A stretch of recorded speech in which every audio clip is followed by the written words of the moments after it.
प्यारे विद्यार्थियों सारिਆਂ ਨੂੰ ਪਿਆਰ ਭਰੀ ਸਤਿ ਸ਼੍ਰੀ ਅਕਾਲ। ਪਿਛਲੀ ਵੀਡੀਓ 'ਚ ਆਪਾਂ ਪਾਠ 1 ਜਮਾਤ 6ਵੀਂ ਪੜ੍ਹਿਆ ਸੀ। ਅੱਜ ਆਪਾਂ ਪਹਿਲੇ ਪਾਠ ਦੇ ਪ੍ਰਸ਼ਨ ਹੱਲ ਕਰਾਂਗੇ ਇਸ ਵੀਡੀਓ ਰਾਹੀਂ।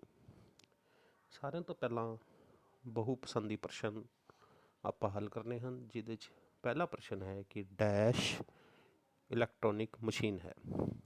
ਇਸ ਦੇ ਆਪਸ਼ਨ ਹਨ ਵਿਦਿਆਰਥੀਓ ਸਾਈਕਲ, टाइपराइटर, कंप्यूटर ਜਾਂ उपरोक्त ਸਾਰੇ।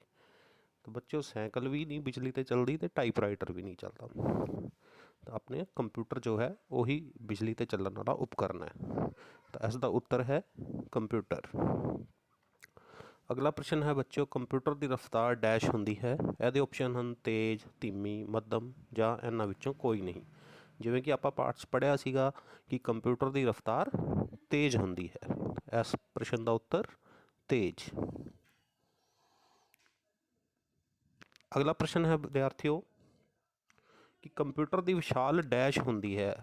ये ऑप्शन हैं रफ्तार, मैमरी, डिस्पले ਜਾਂ कीबोर्ड। तो रफ्तार तो तेज़ होंदी है तो मैमरी जो है वो विशाल मैमरी होंदी है। भंडारण समर्था कंप्यूटर की बहुत ही ज़्यादा होंदी है, जिन्हों गीगाबाइट या GB च आपां मेजर कर सकते हाँ। अगला प्रश्न है विद्यार्थियों ਵਪਾਰ ਵਿੱਚ ਕੰਪਿਊਟਰ ਦੀ ਵਰਤੋਂ ਡੈਸ਼ ਤਿਆਰ ਕਰਨ ਲਈ ਕੀਤੀ ਜਾਂਦੀ ਹੈ। ਕੈਸ਼, ਟਿਕਟਾਂ, ਵਹੀ ਖਾਤਾ ਜਾਂ ਇਹਨਾਂ ਵਿੱਚੋਂ ਕੋਈ ਨਹੀਂ। ਉਮੀਦ ਹੈ ਤੁਹਾਨੂੰ ਆਨਸਰ ਪਤਾ ਹੋਊਗਾ। ਤਾਂ ਇਹਦਾ ਆਨਸਰ ਹੈ ਵਹੀ ਖਾਤਾ। ਵਪਾਰ ਜਾਂ ਦੁਕਾਨਾਂ ਵਿੱਚ ਕੰਪਿਊਟਰ ਦੀ ਵਰਤੋਂ ਵਹੀ ਖਾਤਾ ਜਾਂ ਅਕਾਊਂਟਸ ਬੁੱਕ ਤਿਆਰ ਕਰਨ ਲਈ ਕੀਤੀ ਜਾਂਦੀ ਹੈ। ਅਗਲਾ ਪ੍ਰਸ਼ਨ ਹੈ, ਇਹ ਪ੍ਰਸ਼ਨ ਰਿਪੀਟ ਹੋ ਗਿਆ। ਵਪਾਰ ਵਿੱਚ ਕੰਪਿਊਟਰ ਦੀ ਵਰਤੋਂ डैश तैयार करने लिए की जाती है। तो विद्यार्थियों इसका उत्तर आपको पता ही है कि इसका उत्तर वही खाता या अकाउंट्स बुक होगा।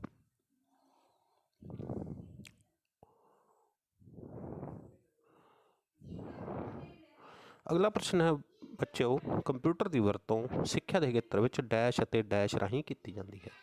तो सिक्ख्या के खेत्र में अध्यापक और विद्यार्थियों वालों ਵੱਖ-ਵੱਖ ਕੰਮਾਂ ਨੂੰ नेपरे चाढ़न वास्ते कंप्यूटर की वरतों की जाती है। विद्यार्थी कंप्यूटर सीखते हैं सिक्ख्या के खेत्र में, तो अध्यापक सिखाते हैं ਜਾਂ आपका ऑफिशियल काम जो है नेपरे चाढ़ते हैं। उस तो बाद विद्यार्थियों सही गलत प्रश्न जोड़े हैगे है। तो ये पहला प्रश्न है कि कंप्यूटर हिसाब दीयां गणनावां कर सकता है, सही ਜਾਂ गलत। तो आपां जिवें पाठ 'ਚ पढ़िया सीगा कि कंप्यूटर बिल्कुल हिसाब दीयां गणनावां कर सकता है। कंप्यूटर के अंदर कैलकुलेटर भी मौजूद होंदा है, MS एक्सल के राही भी ये गणनावां कर सकता है। दूसरा प्रश्न है कंप्यूटर अपने आप कोई फैसला नहीं ले सकता, सही ਜਾਂ गलत।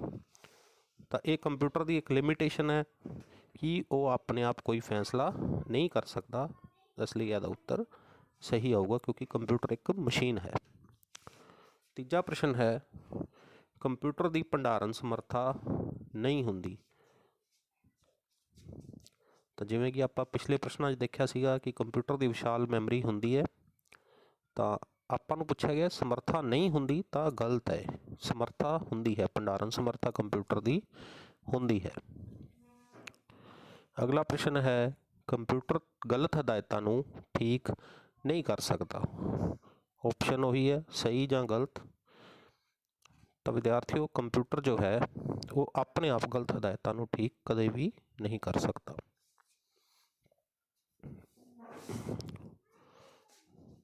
अगला प्रश्न है बच्चों कंप्यूटर एक इलैक्ट्रॉनिक मशीन है जो इनपुट प्राप्त करता है, उसनों प्रोसैस करता है और नतीजा दिंदा है। यही कंप्यूटर की परिभाषा भी है, तो इसका आंसर जो है वो सही है।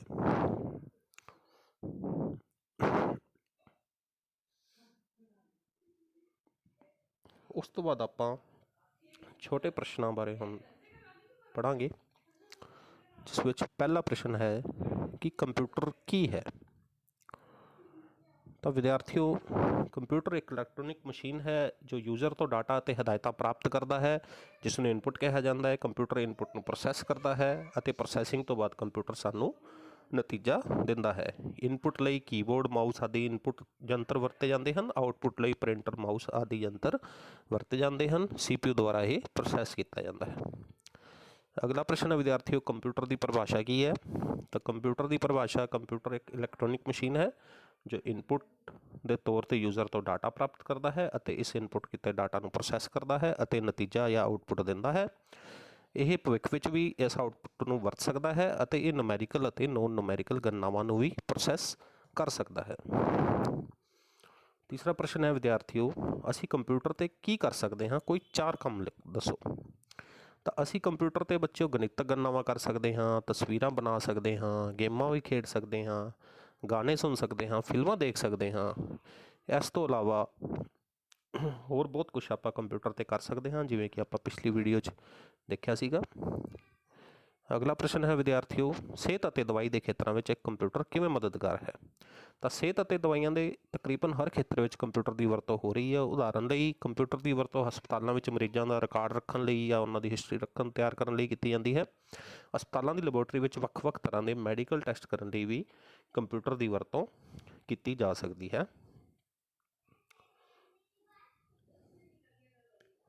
अगला प्रश्न है प्यारे विद्यार्थियों कि बैंकों में कंप्यूटर किवें मददगार है। तो बैंकों में भी कंप्यूटर की वरतों व्यापक तौर पर होंदी है। कंप्यूटर की मदद नाल बैंक के गाहकों का रिकॉर्ड और उन्होंने खाते तैयार किए जाते हैं। गाहक ATM की वरतों करके किसी भी बैंक की ATM मशीन राही किसी भी वेले अपने खाते में पैसे जमा करवा और कढ़वा सकते हैं। ये ATM मशीन भी बच्चों बैंक के नाल ही जुड़िया होंदा है, ये बैंक के सर्वर नाल जुड़िया होंदा है। अगला प्रश्न बेटा वड्डे प्रश्न आ गए हुण। पहला प्रश्न है वड्डा प्रश्न जिहड़ा अपना वो है कि कंप्यूटर की वरतों किहड़े-किहड़े खेत्रों में हो सकती है। तो बेटा सब तो पहला आपां जिवें देखिया सिक्ख्या के खेत्र में अध्यापकों ते विद्यार्थियों द्वारा वरतों की जाती है। सेहत और दवाइयां के खेत्र में लैब टैसट और मरीजों का रिकॉर्ड रखने लई। दुकानों ते व्यापार में कंप्यूटर की वरतों स्टॉक लई, बिल कट्टण लई अते वही खाता बनाउण विच हुंदी है। बैंकों में बैंक के गाहकों का खाता तैयार करने विच कंप्यूटर की वरतों हुंदी है। खेडों में स्कोर बोर्ड अपडेट करने लई कंप्यूटर की वरतों हुंदी है। इस तो इलावा मनोरंजन के खेत्र में ਅਤੇ ਵੱਖ-ਵੱਖ ਸਰਕਾਰੀ ਅਦਾਰਿਆਂ ਵਿੱਚ ਕੰਪਿਊਟਰ ਦੀ ਵਰਤੋਂ ਵਿਆਪਕ ਤੌਰ 'ਤੇ ਕੀਤੀ ਜਾਂਦੀ ਹੈ। ਮਨੋਰੰਜਨ ਦੇ ਖੇਤਰ ਵਿੱਚ ਕਾਰਟੂਨ ਮੂਵੀਜ਼ ਜਾਂ ਸਪੈਸ਼ਲ ਇਫੈਕਟਸ ਵਾਲੀਆਂ ਮੂਵੀਜ਼ ਕੰਪਿਊਟਰ ਦੁਆਰਾ ਤਿਆਰ ਕੀਤੀਆਂ ਜਾਂਦੀਆਂ ਹਨ ਅਤੇ ਸਰਕਾਰੀ ਵੱਖ-ਵੱਖ ਸਰਕਾਰੀ ਅਦਾਰਿਆਂ 'ਚ ਕੰਪਿਊਟਰ ਦੀ ਵਰਤੋਂ ਵਿਆਪਕ ਤੌਰ 'ਤੇ ਹੋ ਰਹੀ ਹੈ। ਅਗਲਾ ਪ੍ਰਸ਼ਨ ਹੈ ਬੇਟਾ, कंप्यूटर ਦੀਆਂ ਵਿਸ਼ੇਸ਼ਤਾਵਾਂ ਕੀ ਹਨ। ਤਾਂ ਕੰਪਿਊਟਰ ਦੀਆਂ ਕੁੱਲ 6 ਵਿਸ਼ੇਸ਼ਤਾਵਾਂ ਹਨ, ਜਿਹਦੇ 'ਚ ਹੈ ਪਹਿਲੀ ਰਫ਼ਤਾਰ।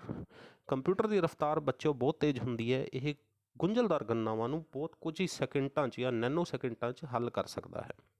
ਸ਼ੁੱਧਤਾ, ਕੰਪਿਊਟਰ ਦੇ ਕੰਮ ਕਰਨ ਦੀ ਸ਼ੁੱਧਤਾ ਦਾ ਮਾਪਦੰਡ ਬਹੁਤ ਉੱਚਾ ਹੁੰਦਾ ਹੈ ਅਤੇ ਇਹ ਹਰ ਗਣਨਾ ਨੂੰ ਉਸੇ ਮਾਪਦੰਡ ਨਾਲ ਕਰਦਾ ਹੈ। ਇਕਾਗਰਤਾ, ਬੱਚਿਓ ਕੰਪਿਊਟਰ ਨੂੰ ਨਾ ਤਾਂ ਕੋਈ ਥਕਾਵਟ ਹੁੰਦੀ ਹੈ, ਨਾ ਇਹਦਾ ਧਿਆਨ ਭਟਕਦਾ ਹੈ ਅਤੇ ਨਾ ਹੀ ਇਹਨੂੰ ਕੰਮ ਦਾ ਬੋਝ ਮਹਿਸੂਸ ਹੁੰਦਾ ਹੈ। ਅਗਲੀ ਵਿਸ਼ੇਸ਼ਤਾ ਹੈ ਬਹੁਗੁਣਤਾ। ਕੰਪਿਊਟਰ ਇੱਕ ਸਮੇਂ 'ਤੇ ਕਈ ਕੰਮ ਕਰ ਸਕਦਾ ਹੈ। ਉਦਾਹਰਨ ਲਈ ਤੁਸੀਂ ਗਾਣੇ ਸੁਣ ਰਹੇ ਹੋ, ਨਾਲ ਨਾਲ ਕੋਈ ਤਸਵੀਰ ਬਣਾ ਰਹੇ ਹੋ, ਜਾਂ ਹੋ ਸਕਦਾ ਉਹਦੇ ਨਾਲ ਨਾਲ ਤੁਸੀਂ ਕੋਈ ਸ਼ੋਪਿੰਗ ਕਰ ਰਹੇ ਹੋ, ਜਾਂ ਉਸੇ ਸਮੇਂ ਕੋਈ ਡਾਊਨਲੋਡ ਚੱਲ ਰਿਹਾ ਆਪਣਾ, ਠੀਕ ਹੈ। ਤਾਂ ਕੰਪਿਊਟਰ 'ਚ ਬਹੁਗੁਣਤਾ ਦਾ ਜਿਹੜਾ ਗੁਣ ਹੈ ਉਹ ਇੱਕੇ ਸਮੇਂ 'ਤੇ ਕਈ ਕੰਮ ਕਰਨ ਲਈ ਉਹਨੂੰ ਸਮਰੱਥ ਬਣਾ ਦਿੰਦਾ ਹੈ। ਫਿਰ ਹੈ ਬੱਚਿਓ ਆਟੋਮੇਸ਼ਨ।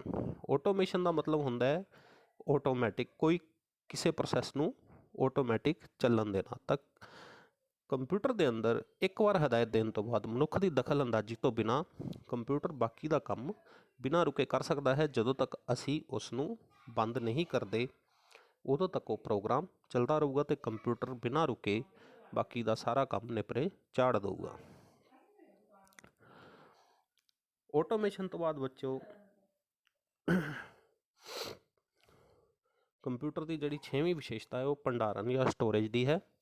ਕੰਪਿਊਟਰ ਚੀਜ਼ਾਂ ਨੂੰ ਯਾਦ ਰੱਖ ਸਕਦਾ ਹੈ, ਪੱਕੇ ਤੌਰ 'ਤੇ ਸਟੋਰ ਕਰ ਸਕਦਾ ਹੈ। ਜਿਸ ਤਰ੍ਹਾਂ ਮਨੁੱਖ ਆਪਦੇ ਦਿਮਾਗ 'ਚ ਚੀਜ਼ਾਂ ਯਾਦ ਰੱਖਦਾ ਹੈ, ਉਸੇ ਤਰ੍ਹਾਂ ਕੰਪਿਊਟਰ ਦੀ ਵਿਸ਼ਾਲ ਮੈਮਰੀ ਹੁੰਦੀ ਹੈ ਜਿਹਦੇ ਰਾਹੀਂ ਉਹ ਡਾਟਾ ਸੇਵ ਕਰ ਸਕਦਾ ਹੈ ਅਤੇ ਉਸ ਡਾਟਾ ਨੂੰ ਤੁਸੀਂ ਇੱਕ ਥਾਂ ਤੋਂ ਦੂਜੀ ਥਾਂ ਪੈਨ ਡਰਾਈਵ, CD ਜਾਂ DVD ਰਾਹੀਂ ਲਿਜਾ ਵੀ ਸਕਦੇ ਹੋ। ਤਾਂ ਜਿਹੜੀ ਸਟੋਰੇਜ ਸਮਰੱਥਾ ਹੁੰਦੀ ਹੈ ਉਹ ਮੈਂ ਪਹਿਲਾਂ ਵੀ ਦੱਸਿਆ ਸੀ, ਇਹ GB, MB ਇਸ ਤਰ੍ਹਾਂ ਸਟੋਰ ਕੀਤਾ ਜਾਂਦਾ। ਜਿਵੇਂ ਇੱਕ CD 700 MB ਦੀ ਹੁੰਦੀ ਹੈ, ਇੱਕ DVD 4.7 GB ਦੀ ਹੁੰਦੀ ਹੈ, ਪੈਨ ਡਰਾਈਵ 1, 2, 4, 8, 16, 32, 64 GB ਦੀਆਂ ਹੁੰਦੀਆਂ ਹਨ। ਇਸੇ ਤਰ੍ਹਾਂ ਹਾਰਡ ਡਿਸਕ ਹੈ ਜੋ ਕਿ 40 GB ਤੋਂ ਲੈ ਕੇ 1000 GB ਨੂੰ ਆਪਾਂ TB ਵੀ ਕਹਿ ਦਿੰਦੇ ਹਾਂ, ਟੇਰਾਬਾਈਟ, GB ਦਾ ਮਤਲਬ ਗੀਗਾਬਾਈਟ। ਤਾਂ ਇਸ ਤਰ੍ਹਾਂ ਇਹ ਕੰਪਿਊਟਰ ਜੋ ਹੈ ਉਹ ਸਟੋਰੇਜ ਦੀ क्षमता ਰੱਖਦਾ ਹੈ।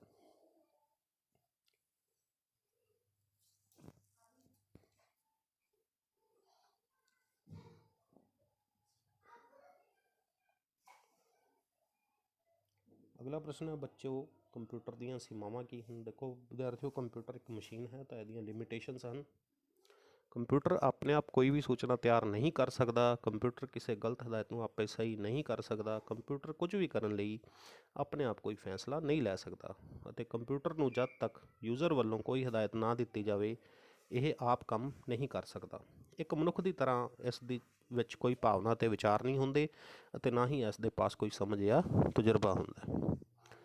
ਤਾਂ ਇਹ ਸੀ ਆਪਣਾ ਅੱਜ ਦਾ ਪਹਿਲਾ ਲੈਸਨ। ਪਹਿਲੇ ਲੈਸਨ ਦੇ ਪ੍ਰਸ਼ਨ ਉੱਤਰ ਸੀ। ਪਿਛਲੀ ਵੀਡੀਓ 'ਚ ਆਪਾਂ ਪਹਿਲੇ ਲੈਸਨ ਬਾਰੇ ਆਪਾਂ ਪੜ੍ਹਿਆ ਸੀਗਾ। ਸੋ ਇਹ ਲੋਕਡਾਊਨ ਦੇ ਪੀਰੀਅਡ ਦੇ ਦੌਰਾਨ ਤੁਸੀਂ ਕਾਪੀਆਂ 'ਤੇ ਲਿਖੋ ਇਹ ਸਾਰੇ ਪ੍ਰਸ਼ਨ ਅਤੇ ਯਾਦ ਕਰੋ।